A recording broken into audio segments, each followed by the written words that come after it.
इस वीडियो में हम देख रहे हैं सूफी मत के बारे में। शुरुआत करते हैं तो इस्लाम में जो इसकी जो स्टार्टिंग हुई थी वो जनरली कहाँ से, ईरान में हुई थी। ठीक है। और जब मोहम्मद गोरी ने जब आक्रमण किया था उसी के टाइम पे बहुत सारे सूफी संत भारत में आकर बस गए थे। उनमें से एक थे ख्वाजा मुइनुद्दीन चिश्ती, जिन्होंने अपना अड्डा बनाया था कहाँ, अजमेर में। देखते हैं इस्लाम में जो विभिन्न रहस्यवाद प्रवृत्तियां हैं या फिर जो आंदोलन है उनको सूफी मत या फिर उसको तवस्सुफ कहा जाता है। क्या बोला जाता है? तसव्वुफ। किसको? जो रहस्यवाद प्रवृत्तियां या फिर आंदोलनों को। इसकी शुरुआत कहाँ पे हुई थी? ईरान में हुई थी, ये भी पता है। सूफी शब्द जनरली क्या है कि अरबी भाषा से ओरिजिन होता है, जिसका मतलब होता है क्या, पवित्रता। सूफी, कभी कभी कुछ लोग सूफी शब्द की उत्पत्ति सफा या ऊन से भी मानते हैं। और जो सबसे पहले जो सूफी संत थे वो थे, उनका नाम था हसन बसरी। क्या नाम था? हसन बसरी। तो सूफी बसरी। महिला रहस्यवादी संत थी रबिया, 8वीं शताब्दी की थी। और मंसूर बिन हल्लाज 10वीं शताब्दी के प्रारंभिक सूफी संत थे।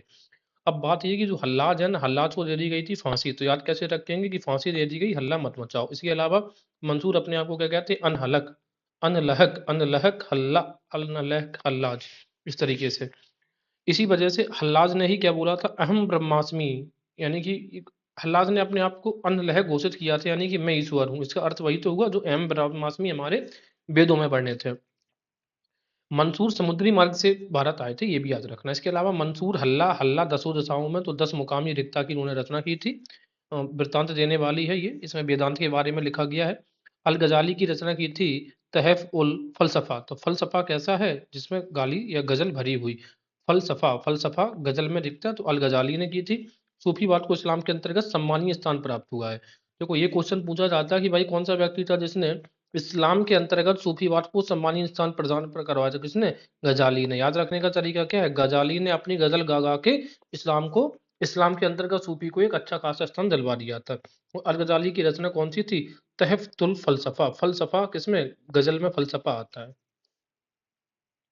भारत में सूफीवाद का प्रवेश अरबों का सिंध विजय के बाद से होता है। ठीक है। जब वहाँ 12वीं शताब्दी तक सूफी संप्रदाय के लगभग 12 सिलसिलाओं में विभाजन हो गया था। सूफी लोग, पीर का मतलब होता है गुरी, मुरीद या तालिब का मतलब होता है सिख, शिष्य। और गुरु को मुर्शीद या शेख भी कहा जाता है। मुर्शीद किसको कहा जाता है? गुरु को मुर्शीद। सूफी संत के उत्तराधिकारी को कहते थे क्या? बली कहते थे। इसके अलावा देखो, मुर्शीद किसको? मुर्शीद चेले को नहीं, मुरीद कहा जाता है चेला को, गुरु है मुर्शीद। मुरीद और मुर्शीद अलग अलग वर्ड है। बाशरत उस इस्लामी विधान को मानते हैं और बेशरत उस शरह को नहीं मानते हैं। बली मतलब उत्तराधिकारी। मलफूजात का मतलब है उनकी जो बातें, सूफी संतों के जो कथन है उनका जो संकलन है सामूहिक, उसको मलफूजात कहा जाता है। मकतूबात, बात होती है किसके माध्यम से? लेटर्स के माध्यम से, जो कंपाइलेशन ऑफ लेटर्स बोला जाता है मकतूबात। खान का मतलब उनकी जो दरगाह होती है, निवास स्थान को खान का। जमायत खाना, जमायत खाना भी सूफियों का निवास स्थान ही था, तो खानका से आमतौर पर बड़े होते थे, ना कि छोटे। तर्क दुनिया का मतलब है सांसारिक सुखों का परित्याग कर रहे हैं या फिर नहीं कर रहे हैं, उनकी बात करते हैं तर्क दुनिया। जनरली क्या है कि अधिकांश सूफी संतों ने राजसत्ता व सांसारिक वस्तुओं के प्रति आकर्षण नहीं दिखाया है। उनके विश्व परित्याग करने की, वो विश्व को त्याग करके चलते हैं और जो वर्ल्डली अफेयर्स हैं उनमें इंटरवीन नहीं करते हैं, लेकिन कुछ ने किया है। विलायत का मतलब क्या होता था? कि राज्य नियंत्रण से मुक्त आध्यात्मिक क्षेत्र को सूफी शब्दावली में विलायत कहा गया है। विलायत कहते हैं ना कि तुम क्या बहुत विलायत से आए हो। विलायत का मतलब विदेश नहीं होते। विलायत का मतलब होता है एक ऐसा एरिया जहाँ पर सुल्तान का नियंत्रण नहीं है, कोई नियम कायदे कानून सुल्तान के नहीं चलते हैं।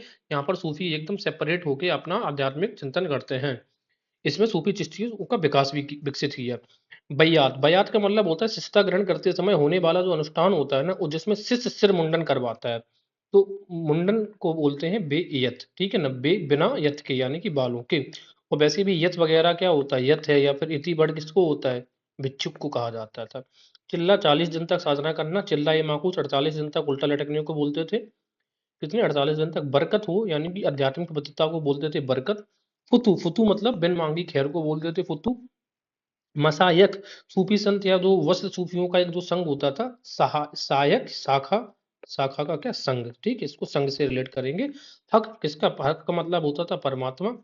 फुतू बिन मांगी खैर पढ़ चुके। खल्क मतलब होती थी सृष्टि, खल्क खुदा का। कहते थे खल्क खुदा का, यानी कि पूरी सृष्टि किसकी है? खुदा की। सूफीवाद का जो अंतिम अवस्था उसको कहते थे बका। बका यानी कि मोक्ष के बराबर है। ठीक है, मोक्ष, बका, अंतिम अवस्था। उर्स कहते थे विवाह या पीर की आत्मा को ईश्वर से जो मिलन होता था उसको कहते थे विवाह। ठीक है। जब पीर मतलब शिष्य की जब ईश्वर से आत्मा से मिलन हो जाता है ना, पीर मुरीद। तो देखो पीर यहाँ पर किसे कहा गया है? गुरु। जब गुरु ईश्वर से मिल जाता है तो उसको बोलते थे उर्स। या फिर पीरों की जो लाइक जो बर्थ एनिवर्सरीज होती है उनको भी उर्स कहा जाता था।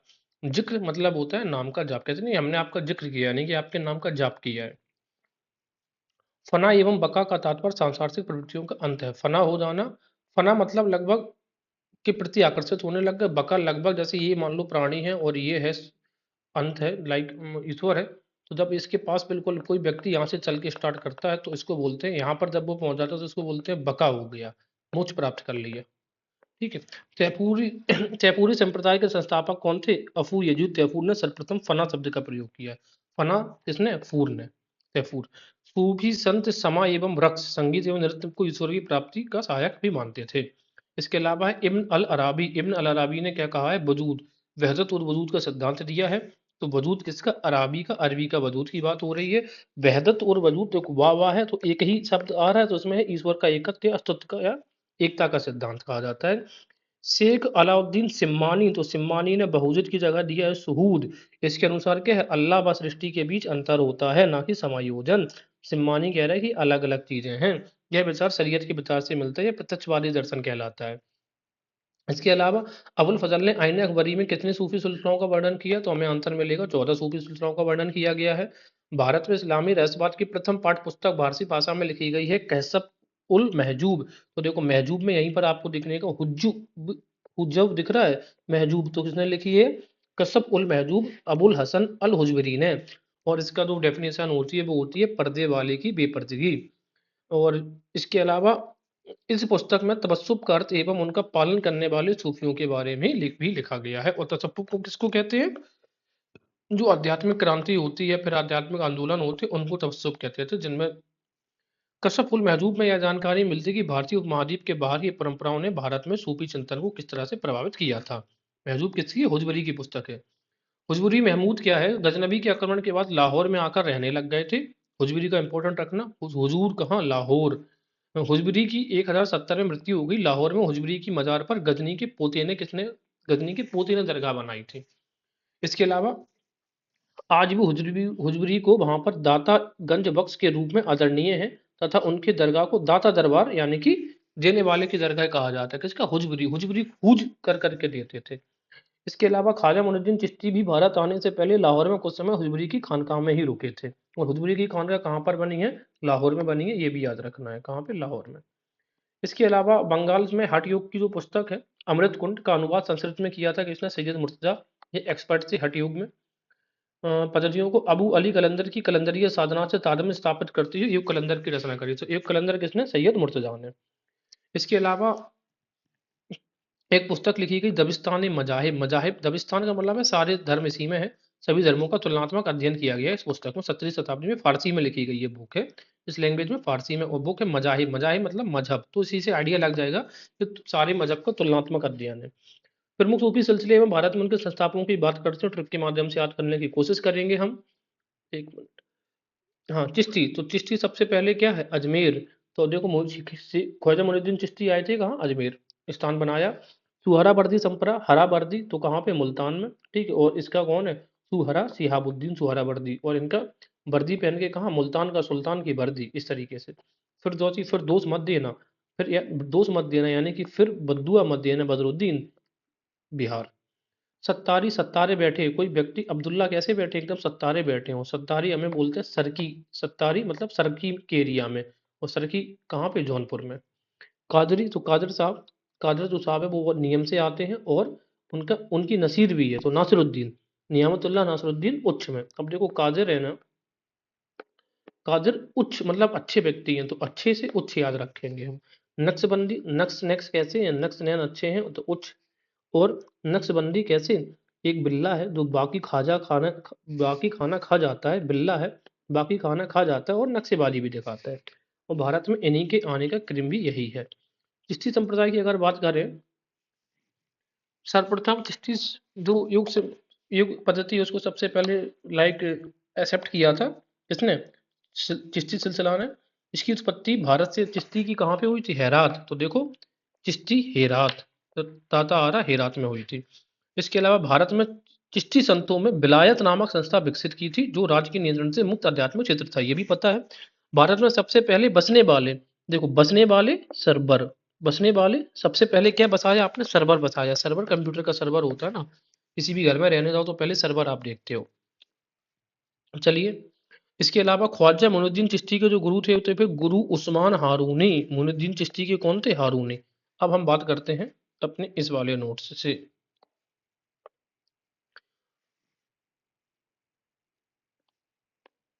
एक तरफ यहाँ पर सारे चिश्ती संप्रदाय लिखे गए, इंपॉर्टेंट उनकी जो जानकारी है मैंने नोट करके रखी है। मोइनुद्दीन चिश्ती, चिश्ती सिजिस्तान, देखो तान तान आ रहा, ताता इसमें आ रहा, तो सिजिस्तान यानी कि चेस्ट तान कर घूम रहे हैं, ठीक है ना, तो तान सिजिस्तान ईरान में जन्मे थे। काजी, अब देखो हमीमुद्दीन नागौरी, दो हमीमुद्दीन हैं, एक है काजी और एक है शेख। तो काजी ना, काजी मतलब काजी हमें नहीं चाहिए किसी का, ठीक है ना, किसी का काज नहीं चाहिए। शेख हमी हमारा शेख, हमीमुद्दीन शेख हमारा है, ठीक है। तो नागौरी दो है, ये हमीमुद्दीन नागौरी दो है, तो काजी बाहर का है और शेख हमारा है, तो हमारा शेख याद रखना है, ठीक है। तो काजी, अब देखो काजी को जब आपको बुखार चढ़ता है ना, तो आप काजी के पास झाड़ फूंक के लिए पहुंच जाते हो। तो काजी कहाँ का था? बुखारा से। और शेख हमीमुद्दीन नागौरी ये पहले ऐसा शेख है जो कहाँ पे? इंडिया में जन्मा, इसी वजह से हमारा शेख। तो उससे दो चीजें याद रखेंगे कि हमीमुद्दीन नागौरी जो हमारा शेख है ना, जो शेख है वो इंडिया में, और वैसे भी इंडिया के लोगों को शेक बहुत पसंद होता है, जैसे mango shake, banana shake, Apple shake, pineapple shake, बहुत सारे शेक हैं। शेख हमीमुद्दीन नागौरी की अगर बात करें तो इनकी जो दरगाह बनी है वो कहाँ पे है? नागौरी नाम है तो लगभग अजमेर में बनी होगी, राजस्थान के रीजन में। देखो, इनकी अजमेर उस इनकी दरगाह पर विजिट करने वाला सबसे पहला व्यक्ति था तुगलक बिन तुगलक। देखो, विजिट बिन तुगलक ने किया है। लेकिन इन पे दरगाह बना ली थी मालवा के जो शासक था गयाउद्दीन खलजी थर्ड ने। इसके अलावा क्या है? इनकी उपाधि दी गई है सुल्तान उत तरीकीन की। तो अब हमें तरीकीन से कनेक्ट करना पड़ेगा किसको? शेख हमीमुद्दीन नागौरी। तो देखो, शेख हमारा तरीके से रहता है, कैसे? शेख हमारा तरीके से रहता है, तरीकीन। और ये उपाधि किसने दी थी? मोइनुद्दीन चिश्ती ने। इसके अलावा शेख हमीमुद्दीन नागौरी जो थे, जो हमारा शेख था, इतना सच्चा इंसान था, सासे शेख और सासे शाकाहारी भी थे ये। वो कृषि पर भी जीवन व्यतीत करते थे, ये इंपॉर्टेंट चीज बन जाती है। इसके अलावा हम क्या देखेंगे? बख्तियार काकी। तो बख्तियार नाम तो इनका काकी था, लेकिन बख्तियार का टाइटल दिया गया, और बख्तियार का टाइटल किसने दिया? इनको मोइनुद्दीन चिश्ती ने दिया था। और बख्तियार काकी थे फरगना के, तो काकी हैं वो गाना गाती हैं अच्छी खासी फर फर करके, तो काकी फरगना से थे। और बख्तियार की उपाधि किनको दी, किन्होंने दी थी इनको? मोइनुद्दीन चिश्ती ने दी थी, ये भी हमें याद होना चाहिए। इसके अलावा हम देखेंगे बाबा फरीद गज ए शंकर यानी कि शंकर जी का जन्म कहाँ पे? मुल्तान में। जैसे मुल्तान में सूर्य मंदिर है, याद रख लो कि मुल्तान में शंकर जी का भी मंदिर है। और शंकर अजोदान, तो शंकर को दो आजदान, शंकर को दो आजदान अजोदान। इसके अलावा जो बाबा फरीद गज ए शंकर है, इनके बारे में अगर बात करेंगे तो जनरली क्या थे? ये बलबन के कौन थे? बलबन के दामाद थे ये। और उन्होंने बलबन के द्वारा दी गई जागीर को यानी कि इक्ता को भी वापस कर दिया था। और ये चिल्ला माकूस करते थे, यानी कि 48 दिन तक उल्टे लटक के रखते थे। कौन? फरीद गज ए शंकर। इसके बाद है जमालुद्दीन। अब फरीद गंज शंकर का जो शिष्य था वो था जमालुद्दीन। इनके कई शिष्य थे गजे शंकर के, भी बताएंगे। तो जमालुद्दीन, तो गजनी, तो गजनी में आमिर खान बहुत जमता है ना, गजनी, तो जमालुद्दीन। इसके अलावा जमालुद्दीन से रिलेटेड अगर एक चीज हम देखें, सबसे इंपॉर्टेंट क्वेश्चन ये पूछा जाता है कि ये सिकंदर लोदी का भी मित्र था, बाबर का भी मित्र था। सिकंदर लोदी इब्राहिम लोदी का। और ऐसा कौन सा था जिसको हुमायूं भी गुजरात विजय में ले गया था? तो कौन? जमालुद्दीन। तो भाई देखो, जो व्यक्ति बहुत जमेगा ना, उसी से सब लोग प्रेम करेंगे, उसी को सब लोग अपने साथ विजय अभियान में ले जाएंगे। तो सिकंदर के साथ इनकी खूब जमती थी जमालुद्दीन। बाबर, जमालुद्दीन बाबर के साथ भी जम रही, बाबा के साथ भी जम रही, सिकंदर के साथ भी, और हुमायूं भी। कौन? जमालुद्दीन। इसके अलावा हम देखेंगे निजामुद्दीन औलिया। तो औलिया को हमने हर चीज याद की है तौलिया से। तो जब इनका ओरिजिनल नाम था दानियाल उल अल बुखारी। तो दानियाल अल बुखारी, बुखार में किसी को आप तौलिया उड़ाते हैं तो उसको ठंड लग जाता, ठीक है। और औलिया, तो औलिया तौलिया, बदायूं यानी कि बदबू, बदायूं, तौलिया से बदबू आती है तो बदायूं। और इसकी जो मज़ार बनी है वो ग्यासपुर यमुना में बनी है। इनके जो टाइटल दिए गए हैं, इनको वो टाइटल दिए गए हैं सुल्तान उल मसेक और महबूब इलाही। तो देखो इलाही है ये, महबूब इलाही, ठीक है। सुल्तान और मसीक को याद करने का जरा तरीका जरा पहले जरा देखते हैं क्या है। सुल्तान और मसीक मतलब शेखों में सुल्तान। तो शेख और सुल्तान दोनों कहाँ रहते थे? जनरली दिल्ली में। जब भी सुल्तान वर्ड आएगा ना, तो दिल्ली में शेख थे। तो दिल्ली वाले, तो दिल्ली वाले कौन है? निजामुद्दीन। वो ये रेलवे स्टेशन भी तो दिल्ली में ही है ना, तो उससे याद कर लेना। इसके अलावा महबूब इलाही, तो महबूब के लिए आपने क्या खरीदी? अपनी तौलिया खरीदी एक। इसके अलावा इनकी जो दरगाह है वो 1325 में खिज्र खान ने बनवा दी थी, यानी कि एक मस्जिद बनवा दी थी वहीं पर। ठीक है। एक्चुअली में जो खिज्र खान ही अलाउद्दीन खिलजी का पुत्र था। लेकिन इनका टूम्ब किसने बनवा दिया? मोहम्मद बिन तुगलक ने। तो देखो याद करने का तरीका क्या है? पहली बात तो ये है कि निजामुद्दीन औलिया ने कहा था कि हमें हमारे ऊपर कोई तौलिया नहीं चढ़ा देना, मतलब कोई टुम्बू में नहीं बनवाना हमारा। लेकिन अब ये जो एमबीटी है ना, मोहम्मद बिन, तो ये तो अकल का बिन है, बिना अकल का ही है, तो उसने तो बनवा दिया, टुम्ब भी बनवा दिया। और अगर फिर भी भूल जाओ तो देखो टुम्ब एम बी आ रहा, मोहम्मद बिन, इसी से मोहम्मद बिन तुगलक, एम बी टी, इसी से निकल आएगा वर्ड। अमीर खुसरो की बात करें तो अमीर खुसरो तो थे उस शिष्य निजामुद्दीन औलिया के। बाबा बाबा फरीद गज ए शंकर के शिष्य निजामुद्दीन औलिया, और इनके शिष्य अमीर खुसरो। ठीक है, आगे देखेंगे अभी हम। अमीर खुसरो, तो अमीर खुसरो कहाँ से थे? कासगंज, और कौन सा तहसील? पटियाली है। ठीक है। ये दिल्ली के कॉम्प्लेक्स जो है ना, कुतुब मीनार कॉम्प्लेक्स, वहां पर इनकी मजार यानी कि दरगाह बनी हुई है। और इनकी उपाधि थी क्या की? तर्कुल्ला की उपाधि दी थी किसने? अलाउद्दीन, सॉरी, निजामुद्दीन औलिया ने। तो क्योंकि तर्क भी अच्छा खासा करते थे खुसरो, बहुत सारे राग वगैरह उन्होंने गाए हैं, तर्क भी अच्छा करते थे। कौल कहावत का प्रचलन भी किसने किया है? खुसरो ने किया है। आगे देखेंगे। नासिरुद्दीन चिराग दिल्ली, तो इनको इब्राहिम अदम का टाइटल दिया है औलिया ने। ठीक है, याद कैसे करेंगे अधम? तो जो नसरुद्दीन है ना बॉलीवुड वाले, वो कैसे हैं? बहुत अधम है, बहुत अधम है, अधम इस तरीके से। गेसू दराज, गेसू का मतलब होता है लंबे बालों वाला, तो जो लंबे बालों वाला होगा, जी से गेसू, जी से गुलबर्गा। और इन्होंने असिकीन करके एक पुस्तक है, असिकीन, तो आशिकी कौन करेगा? लंबे वाले लोग, गेसू दराज। इसके अलावा शेख अब्दुल कद्दूस गंगोही, तो इनको दो तरीके से हमने याद कर लिए, कद्दू से। तो देखते हैं, अब कद्दू के सहारे आप सारी चीजें क्या कर रहे हैं? जी रहे हैं अपना पूरा जीवन कद्दू के सहारे। तो इनकी मजार कहाँ पे? सहारनपुर में है। और देखो कद्दू किसे पसंद था? लोधी, इब्राहिम लोधी और बाबर के कालीन है। तो बाबर जो जब आया इंडिया में, तो उसे इंडिया का कद्दू बहुत पसंद था उसको, बाबर को। और लोधी लोग भी कद्दू बहुत खाते हैं, ऐसे भी याद रख सकते हैं। शेख सलीम चिश्ती की बात करेंगे तो इनकी जो मजार है, दरगाह, वो फतेहपुर सीकरी में बनी है। याद करो, शेखू बाबा कहता था कौन? अकबर अपने बेटे जहांगीर को, बचपन का नाम जहांगीर का सलीम था, इन्हीं की कृपा से उसका जन्म हुआ था, इसी वजह से उसको सलीम शेखू कहने लग गए थे अकबर। और इनका जो टाइटल था वो था शेख उल हिंद। तो हिंद का शेख कौन? सलीम। ठीक है ना, हिंद का शेख कौन? सलीम, तो शेख उल हिंद सलीम। इसके अलावा हाँ, शेख कलीमुल्ला, तो कलीमुल्ला का संबंध औरंगजेब से रहा था। ठीक है, औरंगजेब का कॉन्टेक्ट था। जलालुद्दीन सुर्ख बुखारी, अब देखो कोई किसी व्यक्ति को सुर्ख बुखार चढ़ा है, तो सुर्ख बुखार आप याद उम्मीद करोगे वो व्यक्ति व्यक्ति कैसा हो? अच्छा हो जाए। तो सुर्ख बुखार में उम्मीद करोगे व्यक्ति अच्छा हो जाए, तो उच्च या सिंध में इनकी दरगाह थी। अब बात यह है कि फिरोज तुगलक ने इनको शेखुल इस्लाम का टाइटल दिया था, लेकिन उन्होंने रिजेक्ट कर दिया था। क्या का टाइटल? शेखुल इस्लाम का। तो याद कैसे करेंगे? देखो, किसी व्यक्ति को सुर्ख बुखार चढ़ रहा है, किसी व्यक्ति को सुर्ख बुखार चढ़ रहा है, और आप उसको क्या कर रहे हैं? रोज रोज आके टाइटल दे रहे हैं, काहे का टाइटल? कि भाई शेखुल इस्लाम बन जाओ, शेखुल इस्लाम बन जाओ। तो व्यक्ति रिजेक्ट तो कर ही देगा, रिफ्यूज तो कर ही देगा, दैट्स अ सिंपल थिंग। इसके अलावा बहाउद्दीन जकारिया की बात करते हैं। तो बहाउद्दीन जकारिया में हम इससे दो चीजें याद कर सकते हैं। सबसे बड़ी बात है, जकारिया मुल्तान के सुल्तान। ठीक है, ऐसे याद कर लो। देखो, बहा मुल्तान, मुल्तानी मिट्टी है ना, वो बह गई है, तो बहाउद्दीन, बहने से सब चीजें याद करेंगे। बही क्या? मुल्तानी मिट्टी, तो मुल्तान में इनकी खार कौन है? और देखो, बहा बह गई आपकी क्या? खुराक, तो खुरासान के थे। और इनकी वो दरगाह कहाँ पे है? मुल्तान में है। तो बहाउद्दीन, और इनकी जो टाइटल है वो शेख उल इस्लाम है। ठीक है, इन्हें बाद में शेख उल इस्लाम मिल गया टाइटल, कैसे मिल गया जरा वो भी देखते हैं। तो बहाउद्दीन जकारिया थे ना, देखो जो जो करिया था ना, करिया बड़ा बदमाश व्यक्ति थे, ऐसे याद रख लो, बट सबके लिए मेरा रिस्पेक्ट इक्वली है। हेल्प किया उन्होंने इल्तुतमिश को, जब कुवाचा और सिंध का जो कुवाचा की लड़ाई इल्तुतमिश के साथ में चल रही थी, तो इल्तुतमिश की मदद की रही, इल्तुतमिश की, तो इल्तुतमिश इससे खुश हो गया। ठीक है, इस वजह से इल्तुतमिश ने इनको शेखुल इस्लाम का टाइटल दिया, तो पहला ये टाइटल इन्हीं के पास आया, शेखुल इस्लाम। हाँ, इसके अलावा बलबन का जो बेटा था ना मोहम्मद, जिसकी मृत्यु मंगोलों से लड़ते वक्त हो गई थी, उसकी पत्नी से उन्होंने बाद में विवाह भी किया था। किसने? हाँ, बहाउद्दीन जकारिया ने। बाह ने बड़े बड़े बाह वाले काम किए हैं। अब बहाउद्दीन जकारिया के बाद आता है सिहाबुद्दीन सुहरावर्दी। तो सुहरावर्दी को हमने याद किया है वर्दी से। ठीक है, अब तो वर्दी में क्या लग गया? दाग लग गया, तो बगदाद में इनका जन्म हुआ था। ठीक है, और ये सिलसिला भी स्टार्ट भी, जो सुहरावर्दी सिलसिला है, वो भी सिहाबुद्दीन ने किया था। तो याद करने का तरीका कैसे है? सुहरावर्दी, सिहाबुद्दीन, साथ साथ दोनों में आता है, ये भी याद रखेंगे हम लोग।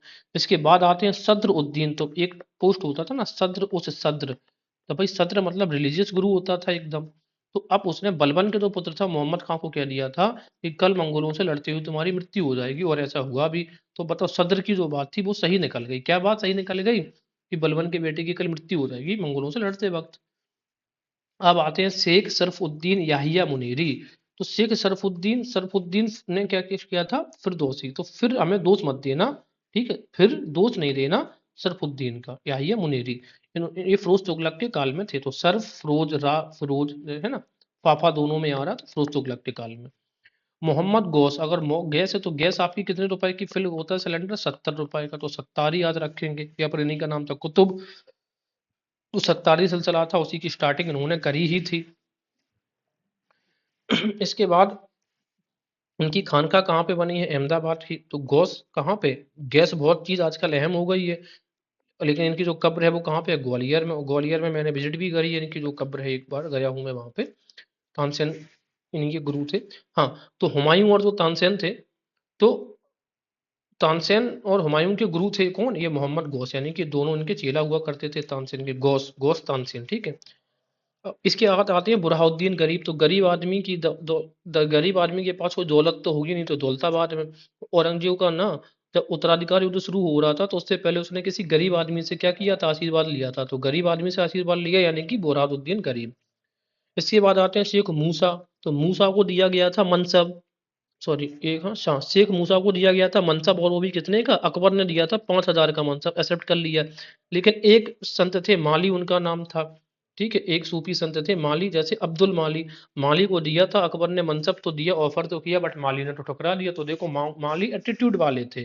अकबर का जो मनसब दिया गया था उसको उन्होंने ठुकरा दिया था, ऐसे याद रख सकते हैं। इसके बाद आते हैं हमारे मियाँ मीर। अब मियाँ मीर का नाम आता है माँ से, मियाँ। मियाँ इतने मियाँ थे कि इनकी जो टीचिंग्स हैं वो आपको देखने को मिलेंगी कहाँ पर? ये गुरु ग्रंथ साहिब, जो इनकी जो टीचिंग्स है गुरु ग्रंथ साहिब में देखने को मिलेगी। और जो गुरु ग्रंथ साहिब है उसकी रचना कौन कर रहा है? अर्जुन देव ने करी है, ठीक है ना, अर्जुन देव। तो अब अर्जुन देव के काल के थे कौन? मियाँ मीर। तो अर्जुन देव इनके शिष्य थे मियाँ मीर के। तो अर्जुन देव के टाइम पे ही जहांगीर और शाहजहां भी थे। तो मियाँ मीर के टाइम पे जहांगीर भी थे, शाहजहां भी थे, अर्जुन देव भी थे। हमने यार किया कैसे किया था? ए जे अर्जुन देव जहांगीर, जहांगीर ने अर्जुन देव को मरवा दिया था ना, इस तरीके से याद किया था। इसके बाद आते हैं मुल्ला साहब बख्शी। अब बक्सा किसे नहीं गया था? तो ना तो दारा सिकों को बक्सा गया था, ना जहां आरा को बक्सा गया था। तो दारा सिकों और जहां आरा के गुरु थे मुल्ला साहब बख्शी। जहां आरा ने इनकी वो जीवनी भी लिखी है, ठीक है, वो देखेंगे अभी हम। शेख अहमद सर हिंदी। तो सर हिंदी यानी कि हिंदी वाले सर से याद कर लिया। तो हिंदी वाले सर ने क्या किया है कि अकबर की नीतियों का, जो सेकुलर पॉलिसीज थी उसका बहुत विरोध किया है। तो जब बहुत विरोध किया है तो इसी बात से जहांगीर, उनके जो बेटे थे गुस्ताव के, उन्होंने क्या कर दिया था? इनको बंद करवा दिया था। किसको? ये अहमद सरिंदी को जेल के अंदर डाल दिया था। उस अहमद सरिंदी ने अपने आप को मुजाहिद घोषित कर दिया था, मुजाहिद घोषित कर दिया था। ये भी याद रखना कि 1000 साल में एक मुजाहिद पैदा होता है, ये मानते हैं इस्लाम में। इसके अलावा मीर मासूम। तो देखो औरंगजेब के गुरु यही थे, मीर मासूम। औरंगजेब ने बढ़िया मासूम व्यक्ति को अपना गुरु बनाया था, याद रख लो। और गरीब आदमी से आशीर्वाद लिया था। इसके बाद आते हैं नजमुद्दीन कलंदर। कलंदर की मजार कहाँ पे है? मांडू में है। इसके बाद आते हैं सैयद अहमद। अहमद कहाँ? पंजाब में। पंजाब बहुत अहम अंग है शरीर का। अहमद का देखो टाइटल दिया गए थे सुल्तान सकी के सरवर, सुल्तान सकी सरवर सुल्तानी और लखदाता के। लाख चीजें भी कितनी भी हैं वो, लाख चीजें भी हो तो दान दे देता था। सुल्तान का पद या सुल्तान की जो सखी थी बहुत उनके सुल्तान के लिए बहुत अहम थी, तो अहमद। और सुल्तानी अहमद, सुल्तान का पद बहुत अहम होता था। इसके बाद हम जरा ये देख लेते हैं इस चीज को कि टाइटल से देख लेते हैं किसे क्या मिला। एग्जाम से कोई क्वेश्चन पूछेगा। शेख सलीम चिश्ती, तो शेख उल हिंद। हिंद जैसे ही आएगा तो कैसे करेंगे? चिश्ती, तो हिंद की चिश्ती, ठीक है। हिंद का चेस्ट, हिंद का चेस्ट, हिंद मतलब हिंदुस्तान की छाती, ऐसे याद रख सकते हैं। महबूब के लिए औलिया यानी कि तौलिया खरीदी आपने। नसरुद्दीन महमूद को क्या कहा जाता था? चिराग देहलवी। और मीर हसन सिजवी दहलवी था एक टाइटल, और था एक दूसरे शब्द थे ये। सिराज उस्मानी। तो देखो सिराज है ना जो इंडियन टीम का प्लेयर, वो हमेशा आईना के सामने खड़ा रहता है, तो वो क्या था? आईने हिंद है। शेख हमीमुद्दीन नागौरी। शेख हमारा शेख, ठीक है, हमीम हमीर, जिसका जन्म हुआ था इंडिया में। इनका नाम था शेख उत तरीकीन। तो हमने कैसे याद किया था कि शेख हमारा ना बहुत तरीके से रहता है, तरीकीन। निजामुद्दीन औलिया का क्या था, सुल्तान उस शेख, तो सुल्तान जो शेख है ना, सुल्तान उस शेख, सुल्तान मशेख, तो सुल्तानों में शेख, तो सुल्तान का पद कहाँ था, दिल्ली में था, तो वो दिल्ली वाले थे निजामुद्दीन औलिया। और सैयद अहमद के इंपॉर्टेंट पद कौन थे, सुल्तान की सरबर, सुल्तानी लखदाता, तो लाख चीजें भी हो अहम तो भी दान दे देता था। इसके अलावा सुल्तान जो सखी है ना, वो आपके लिए, हर किसी के लिए अपनी सखी अहम होती है, तो सुल्तानी का पद भी कैसा होता है, अहम होता है। इसके अलावा हम बात करते हैं जो बुक्स लिखी गई हैं वेरियस मूवमेंट्स, वेरियस संतों के द्वारा या फिर वेरियस लोगों के द्वारा उस समय। इसके अलावा देखते हैं वहदत उल वजूद, तो वाह से वजूद अरबी, अरबी का वजूद, ये हमने ऐसे याद किया था, ये अरबी का वजूद, तो वजूद अरबी, तो वहदत उल वजूद मतलब ईश्वर और सत्ता एक ही है। इसके अलावा सिम्मानी ने कहा वहदत उल शुहूद नहीं, अलग अलग है भाई, ईश्वर अलग है, सत्ता अलग है। इसके अलावा कसफ उल महजूब, तो महजूब में हमें यहीं पर दिख रहा है महजूब, जब हु, तो हुजबरी, जब इस तरीके से देख सकते हैं। मुनिस अल अखा, मुनिस अल अखा, अखा इंडिया घूमाओ जहां, अखे जहां में घूम के आ जाओ, तो अखा आएगा तो जहां आ रहा, तो जहां आराम है। मुनिस उल अखा में इसका जो मुनिस वर्ड है इसी में दिख रहा है मुनिउद्दीन चिश्ती की बायोग्राफी है। जहां आरान है अपने गुरु जो उनके थे गुरु बख्शी बदकसी, ठीक है ना, ये थे ना जहां आरा के गुरु मुल्ला साहब बदकसी, इनकी भी आध्यात्मिक जीवनी लिखी है जहां आरा ने, उसका नाम है साहिबिया, तो उन्होंने अपने साहब का मतलब कौन, अपने गुरु जी की भी लिखी है जहां आरा, तो जहां आरा की दो पुस्तक है, याद रखना है। मुने से एक अल अखा है और एक है अखा, अखा इंडिया, अखा जहां में घूम के आओ। दलेल उल अरफीन, तो दलेल का हमने मान लिया ये दाल है, और दाल काहे में दलते हैं, छाती पे दाल दलते हैं, तो चिस्ट, चेस्ट, चेस्ट का मतलब क्या हो जाता है, छाती। तो मुनुद्दीन चिश्ती की जो कन्वर्सेशन से उनका नाम है दलील उल अरफीन, क्योंकि कलंदर सैयद मुर्तजा ने, ठीक है। फवायद उल फवायद, दिल्ली में क्या होते हैं फवाद, यानी कि जो लड़े झगड़े फसाद होते रहते हैं, तो अमीर हसन दहलवी से जीवित, तो दहलवी इससे याद हो जाएगा। औलिया की वार्ताओं का संकलन है ये फवायद, ठीक है, औलिया, ठीक है ना, फवायद, एक औलिया के पीछे फवायद हो जाता है तौलिया के पीछे, और फवायद कहाँ पे, दिल्ली में होता रहता है। इसके अलावा आता है तौहीद ए वजूदी, जैसी आएगा तौ वैसी आ जाएगा शव, तो 100 चिरागों के सामने, ठीक है ना। या फिर मान लो कि चिरागों का वजूद क्या है, चिराग का वजूद क्या है, वजूदी किसने, चिराग ने, ठीक है। या ये पूछ रहे कि 100 वार्ताओं का संकलन कौन सा है, तो सौ तौ, ये ऐसे याद रख सकते हैं जैसे 100, और ये आ जाएगा तौ। खैर ए मजलिस, तो खैर ए मजलिस कहाँ पे लगती थी, खैर ए मजलिस में क्या कब लगेगी, जब सब चिराग जला के रखे जाएंगे आसपास पूरे कोर्ट्स में, तब लगेगी खैर ए मजलिस। ये इमेजिनेशन करिए। इसके बाद दो पुस्तकें सी आर उल अरफीन है और एक सी आर उल औलिया, जरा देखते हैं। अगर सी आर को आपने अरफीन आलपीन लगा दिया है, तो सी आर क्या है, जमाल करेगा। जमालुद्दीन कहाँ के थे, गजनी के, ये वही जमालुद्दीन है, सिकंदर जिनका मित्र था, बाबर जिनका मित्र था, हुमायूं अपने साथ गुजरात अभियान में लेके गए थे जमालुद्दीन को, गजनी वाले, गजनी मूवी में जमाल जम रहा था कौन, आमिर खान।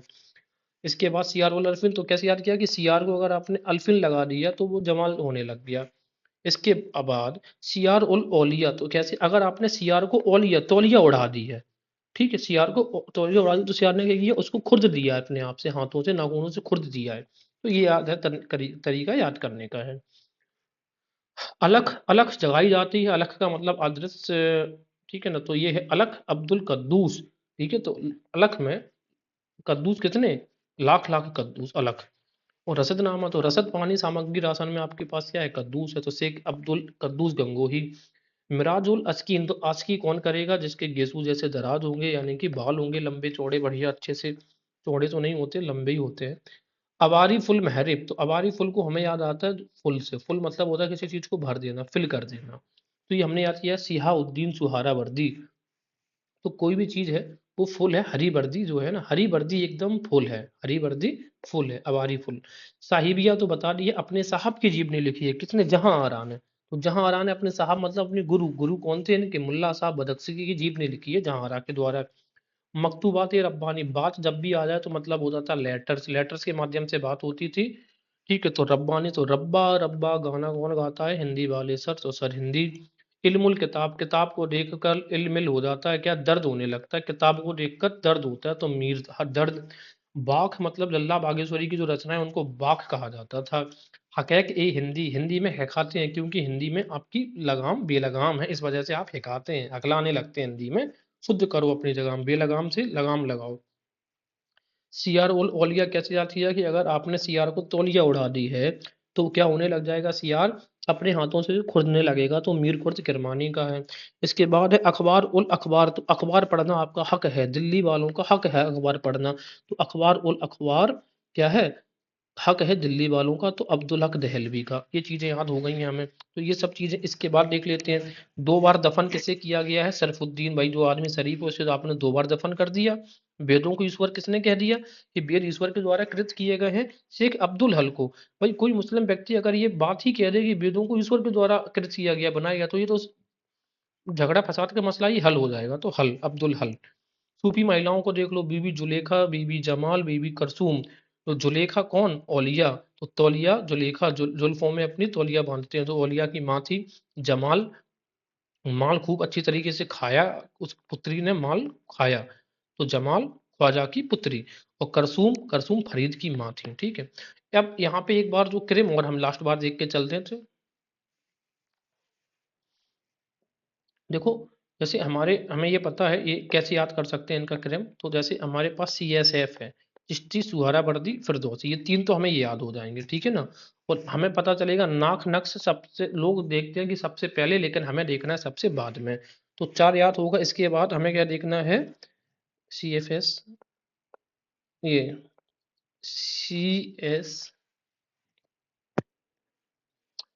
CSF SKN। ठीक है। अब एस से, एक मिनट, ची, सू, नहीं, ची हरी। चलिए, इसके लिए एक सेपरेट वीडियो बना के शॉर्ट वीडियो में ट्रिक्स डाल दिया जाएगा। आप कोई भी निमोनिक्स बना के कोशिश करो ऐसे याद करने की। मुझे तो ऐसे याद रहेगा, CSF SKN, अंत में रहेगा स्कन, स्कन, और ये रहेगा CSF। तो चिश्ती तो पहले याद रहेगा, इन 2 को लगा ही लेंगे। और मुझे इतना है कि जो फिर दोची ना, ये फा ऐसे बनता है, तो ये 3 बन गया। ऐसे याद किया था मैंने। सत्तारी मतलब कादरी, हाँ कादर साहब 5, नक्श बंदी 6, ये तो अब मुझे याद ही है, तो मैंने ऐसे ही याद किया। चिश्ती भी याद है, सुहारा वर्दी याद है, ये भी मुझे पता है कि चेस्ट पर हरी वर्दी, इस तरीके से मैंने याद कर लिया था। Thank you.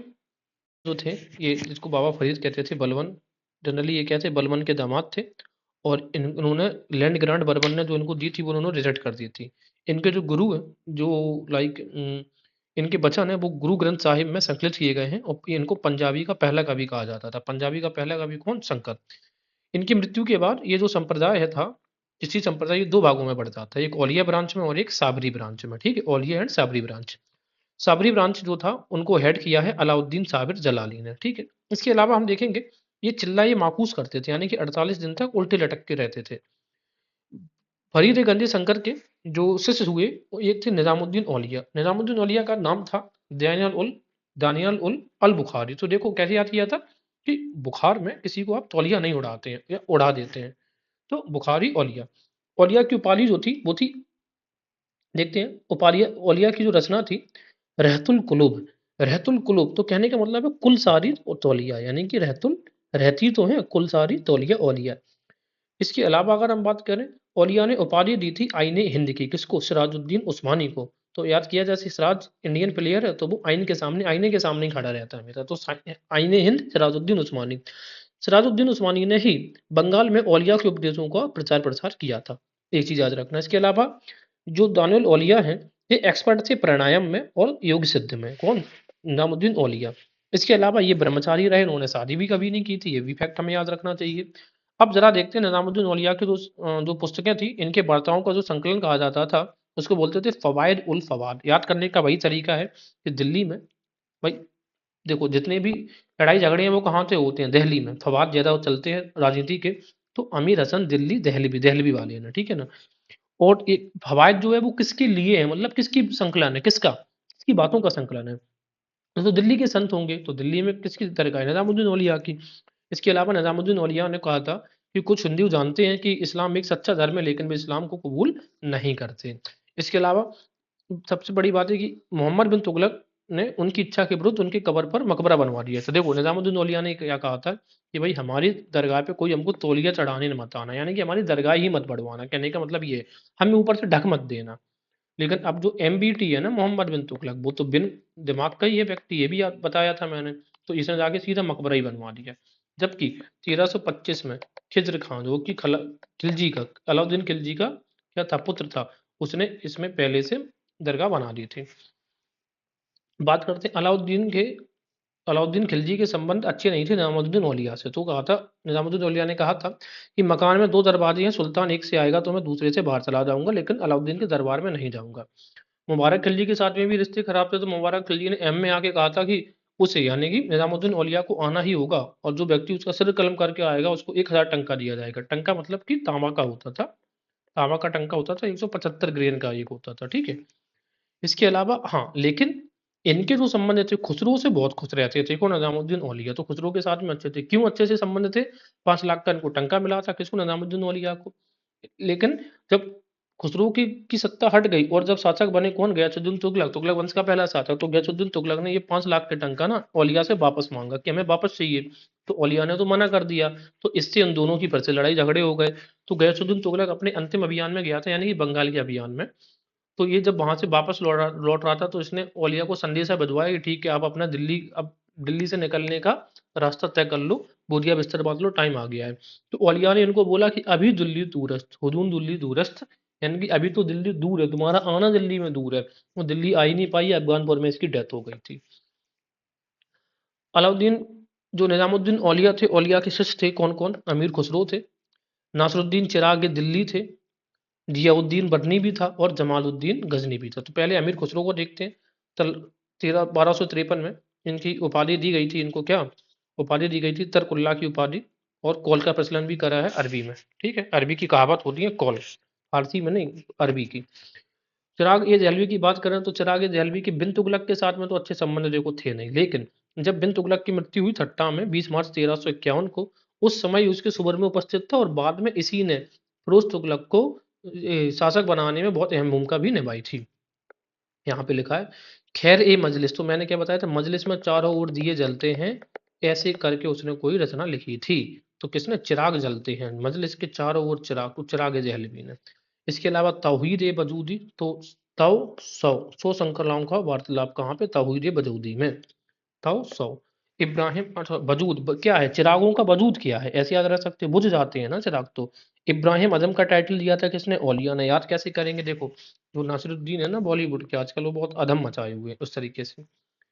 ओनली सूफी था जिसने सरकारी सेवा को चिश्ती सूफी के लिए बाधक नहीं माना। तो कैसे याद करेंगे कि वो कैसे, वो कहेंगे देखो अगर सरकार से हमें सेवा, सरकार से पैसा ही नहीं मिलेगा तो अपना चिराग कैसे जलाएंगे, इस वजह से हम तो सही सरकारी नौकरी भी करने को तैयार है। तो सरकारी सेवाओं को बाधक नहीं मानता है। दोपहर में सोता था और इसको बोलते थे गंज, इसको लोग कहते थे गंज, गंज मतलब होता था ज्ञान का भंडार, बुलाया जाता था। इसके अलावा इन्हीं के शिष्य थे गेसूदराज। तो गेसूदराज को बंदा नवाज भी बोलते थे, और इनकी गाह से गेसू, तो इनकी जो कब्र है, दरगाह है, वो गुलबरगाह में है। दक्कनी उर्दू के जनक हैं, और गेसूदराज ने जो पुस्तक लिखी उसका नाम है मिराज उल अस्किन। तो आशिकी कौन करता है, जिसके बाल अच्छे खासे हों। गेसूदराज का मीनिंग क्या होता है, the gentleman with the long lock hairs, लंबे बालों वाला, ठीक है। और गेसूदराज को जो बहमनी सुल्तान से गुलबर्गा लेके गए, एक तरीके का पॉलिटिकल मूव हुआ करता था उस समय। इसके अलावा जियाउद्दीन बर्नी की बात करते हैं, तो बर्नी ने 6 सुल्तानों का शासनकाल देखा था। और बर्नी ने अपनी जो पुस्तक लिखी है, वो कौन कौन सी पुस्तक लिखी है, तारीख ए फिरोजशाही। तारीख ए फिरोजशाही में इसने क्या किया है, 6 वर्ष का इतिहास है तारीख ए फिरोजशाही में, फिरोज काल के टाइम का। और इसके बाद का जो इतिहास लिखा है वो लिखा है उसने शमसी औफी ने, ठीक है। याद रखना, तारीख फिरोजशाही की पुस्तक है जियाउद्दीन बर्नी। जमालुद्दीन गजनी, तो मैंने क्या बोला, गजनी में जो एक्टर था आमिर खान, वो बहुत जमता था, जमाल, कमाल का एक्टर था, जमाल का एक्टर था, जमता था जमाल। रचना करी है, ठीक है, ये सुहरावर्दी सिलसिला के थे। रचना करी है सियार उल अरिफीन। तो मैंने कैसे बताया था, अगर सीआर को आपने आलपिन लगा दो तो बहुत जमता है सीआर। सिकंदर लोदी, अब देखो इनकी सबके साथ जमती थी, सिकंदर लोदी के भी मित्र थे, बाबा के साथ भी जम रही है, सिकंदर के साथ भी जम रही है, और हुमायूं के साथ तो इसलिए जमती थी कि गुजरात अभियान में उनको हुमायूं लेके भी गया था जमालुद्दीन को। जमालुद्दीन कमालुद्दीन इस तरीके से याद रख लो, कमाल का आदमी है, जमाल का आदमी है, सबके साथ जम रही है, अभियान में भी जा रहा है। उच्च जो जलालुद्दीन सुर्ख बुखारी थे, अब इनको देखो बताया था मैंने, ये इनकी जलाल बुखारी, अगर किसी को बुखार चढ़ाओ तो आप क्या बोले, जल्दी अच्छे हो जाओ, तो उच्च में थे, ठीक है। उच्च में इनकी दरगाह बनी है। ये 36 बार मक्का की यात्रा करी थी, इसी वजह से उनका टाइटल दे दिया गया था जहानिया जहां गश्त, पूरे जहां में गश्त लगाते फिरते हैं। रिजेक्टेड कर दिया इन्होंने शेखुल इस्लाम का टाइटल जो दिया था फिरोज और बिन तुगलक ने। तो भाई किसी को बुखार चढ़ा है और आप उसको रोज रोज शेखुल इस्लाम बनने का टाइटल दे रहे हो, वो रिजेक्ट तो करेगा ही करेगा। It was under the Tughlaq regime that the Sufi saints began to move out of Delhi and spread Sufism across India. सीधी सी बात है कि तुगलक के काल में ही सूफीज़म से दिल्ली से बाहर जाकर अन्य जगह पर सूफी का प्रचार प्रसार आप करने लग गए थे। That's it. इसके अलावा ये वाला जरा टॉपिक में इसमें जरा एक एक करके चीजें जरा देख लेते हैं पहले। सैयद मोहम्मद की गतिविधियों का केंद्र कौन सा था? सैयद मोहम्मद का अहमदाबाद था। दक्षिण में अहमदनगर में ने किस संप्रदाय को अपना लिया था, राजधर्म बना लिया था? तो मेहंदी, अहमद मेहंदी एक जैसे नाम लिख रहे हैं। फिरोज तुगलक ने रुकन एवं इस्लाम शाह सूरी ने शेख अलाई नामक मेहंदी को मृत्यु दंड दिया था। तो देखना, तो रुकन कैसे याद करेंगे? रोज रुको, रोज रोज की तुम्हारी नाटक खत्म कर देते हैं, इसको मृत्यु दंड दे दो। इसके अलावा इस्लाम सूरी ने कैसे किया? इस्लाम अलाई, तो अलाई को मृत्युदंड दिया था। अकबर ने मेहदी मियाँ मुस्तफा बदंगी को गिरफ्तार करवाया था। ठीक है, तो अकबर ने क्या कहा? इसने अकबर के टाइम के दंगी, अकबर ने अपने टाइम के दंगी व्यक्ति को गिरफ्तार करवाया था, तो बदंगी। पीर सदुद्दीन ने भारत में खोजा है संप्रदाय, तो खोजा किसने? पीर ने। तो पीरा की कोई आपने कोई पीरी चीज खोज ली, खोजा संप्रदाय। मदारिया सिलसिले के प्रवर्तक थे बदरुद्दीन मदार, इनका नाम ही है मदार। और मदारिया सिलसिला कहाँ पे था? मकनपुर कानपुर। मकनपुर मेला भी है ना कानपुर का, बहुत फेमस है, और चूंकि यूपी जीके में आता तो बहुत इंपॉर्टेंट हो जाता है ये। इसके अलावा रायबरेली में कौन से सैयद अहमद और तरीका ई मोहम्मदिया नामक सूफी संप्रदाय का प्रचलन किया था? कौन सा? अहमद तरीका ये मोहम्मदिया। कहाँ पे? रायबरेली में। उन्होंने अहम राय देने के लिए रायबरेली में स्टार्ट किया था, और अहमद ने मोहम्मदिया। नव सूफीवाद का सिलसिला कहाँ पे? नव सूफीवाद सिंध में प्रचलित था, जिसके प्रवर्तक शाह करीम थे। ठीक है ना। अब ये बताओ, नव का मतलब होता है नया, तो नई चीज कैसी होती? करीब करीब नई नई चीज, तो करीम, नया सूफीवाद करीम। बेदिल एवं बेकस प्रसिद्ध नव सूफीवादी संत थे, जिनके गीत सिंधी समाज में लोकप्रिय थे। किस एरिया में? ये पूछा जा सकता है कि बेदिल और बेकस, ये नाम थोड़े अट्रैक्टिव लगते हैं ना, तो जो आयोग होते हैं वो उनको पूछ लेते हैं थोड़ा सा। ठीक है, नाम क्या है? बेदल और बेकस। तो ये कहाँ पे? सिंध के एरिया में एक्टिव थे। सलार मसूद गाजी की जो दरगाह है वो बहराइच में बनी है, बस इतना याद रखना। इसकी मजार पर सर्वप्रथम जाने वाला सुल्तान भी मोहम्मद बिन तुगलक थे। मोहम्मद बिन तुगलक ने सबसे पहले खानका भी बनवा दी थी, किसकी? औलिया की। इसके अलावा बंगाल के शासक हाजी इलियास ने स्वयं के कुष्ठ रोग के निदान हेतु भी इसकी दरबार पर गए थे, सलार मसूद गाजी की तलवार पर। पंजाब के सूफी सैयद अहमद, देखो बताया था कि अहमद अहम की उपाधि सुल्तान सखी अरबर लखदाता एवं सुल्तानी थी। ये पूछा जा सकता है आपको कि अहमद, तो उसने देखो इतना अहम अहम चीजें भी उसने लाखों में दान दे दी थी। अहमद होता है सुल्तानी का पद, और सखी आपके लिए अहम होती है।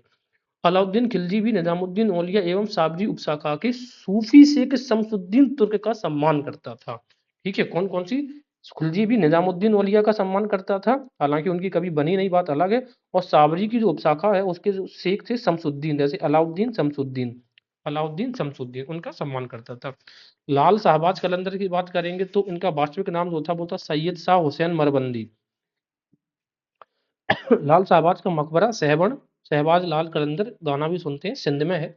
उनका प्रसिद्ध गीत है दमादम मस्त कलंदर। तो दमादम मस्त कलंदर किसका? शाहबाज कलंदर का है। इन्हीं लाल शाहबाज की महिमा में गाया गया है। इसके अलावा सिंध के हिंदू शाहबाज कलंदर को झूले लाल का भी अवतार मानते हैं। तो झूला में किसको? लाल को झुला रहे हैं, झूला लाला आ रहा है लाल। लाल शहबाज कलंदर, बहाउद्दीन जकारिया, बाबा फरीद और सैयद जलालुद्दीन बुखारी। ठीक है ना। ये मैं गहरी मित्रता से आता है, इन्हें चार यार कहते हैं। चार यार को कहने का मतलब किसे किसे कहते हैं जरा याद देखना। एक तो शहबाज कलंदर हो गए, इसके बाद जकरिया कलंदर करिया, इसके बाद बाबा फरीद गजे शंकर और जलालुद्दीन बुखारी को भी। ठीक है, बुखार भी इंक्लूडेड होगा, चार व्यक्ति मिलके। इसके बाद दक्कनी सूफी संप्रदाय से संबंधित अन्य तथ्य क्या हैं? दक्कनी में कर्नाटक के बीजापुर के आसपास 17वीं 18वीं शताब्दी के क्षेत्र में बसने वाले चिश्ती संतों ने दक्कनी में जो छोटी कविताएं लिखी हैं। ठीक है, ये कविताएं जनरली औरतों द्वारा घर का काम, जैसे कि चक्की पीसते थे या फिर चरखा काटते हुए गाई जाती थी। अक्सर करके जब वो घर का काम करती जाती हैं और गाती जाती हैं। कुछ और रचनाओं को लोरी नामा एवं शाही नामा के रूप में लिखी गई हैं। ये तो पूछ लिया जाए कि जो दक्कनी था, इनका काम कैसा था? कि राजा के दरबार में गाई जाती थी, या वहाँ के मंत्रियों के द्वारा गाई जाती थी, या फिर कामकाजी महिलाओं के द्वारा डेली घर का काम करने में गाई जाती थी। इसके अलावा है मलफुजात। मलफुजात होते थे सूफी संतों की बातचीत, बातचीत को बोलते थे हम क्या? बातचीत थी मलफुजात। ठीक है ना। मलफुजात बातचीत, फुजात बातचीत। इसके अलावा मलफूजात आरंभिक ग्रंथ अमीर हसन जो सिज्जी देहलवी थे ना, उन्होंने क्या लिखा था? फवाइद उल फवाद। इसमें निजामुद्दीन औलिया की वार्तालाप का संकलन है। ये पहले ही बता दिया था, याद कैसे किया है? दिल्ली में फवाद होते रहते हैं औलिया, और दिल्ली में दरगाह किसकी है? दिल्ली में दरगाह औलिया की है। इसके अलावा ये जो मलफूजात का संकलन है शेखों की अनुमति से हुआ था। इसका मुख्य उद्देश्य उपदेशात्मक था, यानी कि लोगों को उपदेश देना। इसके बाद आता है मकतूबात। तो बात मुंह से बोल के ना करो, लेटर्स के माध्यम से, पत्रों के माध्यम से। तो कई सारे मकतूबात भी लिखे गए हैं, जैसे कि मकतूबात इमाम रब्बानी। तो रब्बानी का जो किसने लिखा है? सर हिंदी। तो अहमद सर हिंदी, जो हिंदी वाले सर हैं वो रब्बानी, रब्बा रब्बा करके कोई सॉन्ग गाते हैं, ऐसे याद रख सकते हैं। तो सर हिंदी ने, शेख अहमद सर हिंदी की रब्बानी। तज़किरा होता था, सूफी संतों की जीवनियों का स्मरण तज़किरा कहलाता था, यानी कि भीड़ इकट्ठी होती थी, फिर एक व्यक्ति उनकी जीवनी कहता था, तो उसी को तज़किरा कहते थे। जैसे कि मिन्हाजुद्दीन सिराज तज़किरा करता था, इल्तुतमिश उसको लेके गया था ग्वालियर अभियान पे तज़किरा करवाने के लिए। इसके अलावा संतों के बारे में लिखा गया तज़किरा मीर खुर्द किरमानी का सियार उल औलिया है। तो मैंने क्या बोला था कि सियार को अगर आपने, सॉरी, सियार और औलिया, मीर खुर्द किरमानी, हाँ हाँ, औलिया, जैसे सियार को आपने तौलिया उड़ा दी और उसके ऊपर खोरीच दिया, तो खुर्द किरमानी। ठीक है, इस तरह तो मीर खुर्द किरमानी का सियार और औलिया। सबसे प्रसिद्ध तज़किरा है अब्दुल हक मुहद्दिस देहलवी का। तो हक काहे का होता है? अखबार पढ़ने का। इसके अलावा तज़किरा लेखकों का मुख्य उद्देश्य अपने सिलसिले की प्रधानता स्थापित करना और अपनी आध्यात्मिक वंशावली की महिमा का बखान करना होता था। तज़किरे के बहुत से वर्णन अविश्वसनीय होते हैं। नाथपंथी, तो ये तो क्लियर हो गया। तो तज़किरा हमें दो याद रखने हैं, एक तो मीर खुर्द किरमानी का, आपने सियार और औलिया, यानी कि सियार को तौलिया उड़ा के जब उसको खुरीद दिया, तो इस तरीके से। और आपका हक है क्या? अखबार पढ़ने का। नाथपंथी योगियों ने सूफियों को हठ योग का अभ्यास करवाया था, ठीक है। सूफों में अंग वस्त्र या लबादा, उसको कहते थे खिरका, जो कपड़ा होता था उसको क्या कहते थे? खिरका।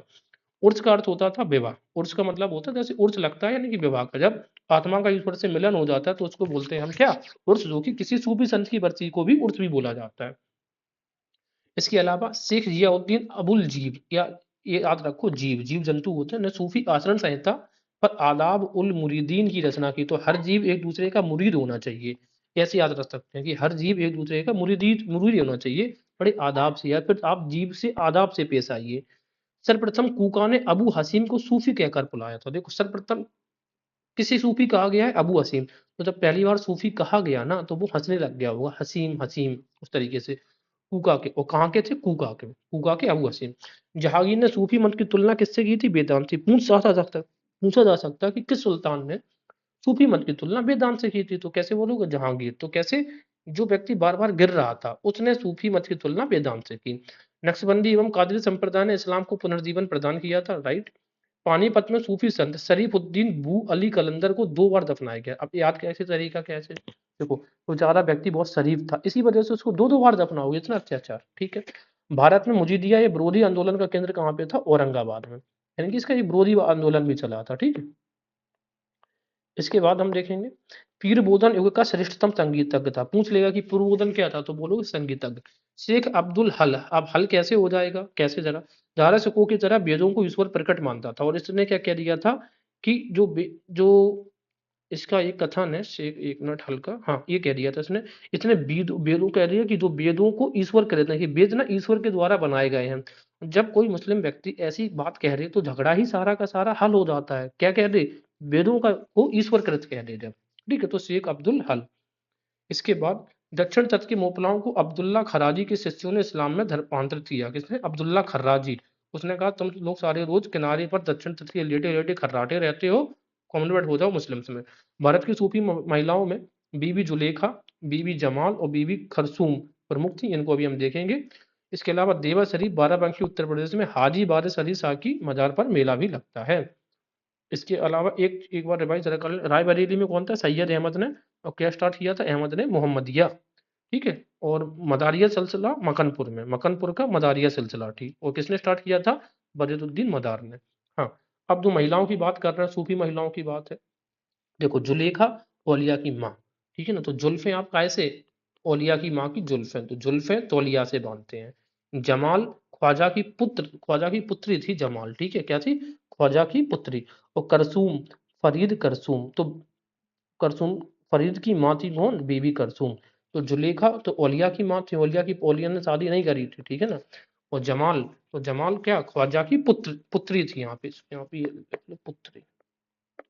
और करसूम कौन? फरीद, तो फरीद करो किसे? करसू से, फरियाद करो, इस तरीके से याद रख सकते हैं। तो आई होप कुछ चीजें हमें कवर हुई हैं, बाकी जो भी चीजें रह जाएंगी वो हम लोग बाद में देख लेंगे।